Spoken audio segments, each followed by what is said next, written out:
Hey folks, hello and welcome to this YouTube channel. In this video, I'm gonna teach you how to remove the message you may be a victim of software counterfeiting in Windows in your laptop or computer. So without any further ado, let's begin. The very first step is at the bottom search bar, you need to search for CMD to open or search for command prompt. So once you've typed it, wait for the best match to appear. So here you need to proceed on run as administrator. Just have to wait until this option would appear. Once it's here, click on continue. Click on it to continue. So account control will ask you to say yes, just go with yes so that you would be able to open this command prompt.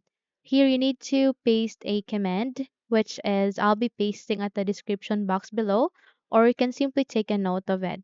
So it is slmgr space dash rearm. Click on it. Okay. And so once it is done, just have to close this window and then you need to restart your computer.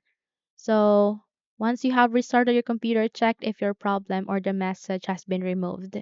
Okay, so that's it. Hopefully this video helps. If yes, don't forget to subscribe, hit the like button, as well as the bell icon to be updated for more tutorials like this.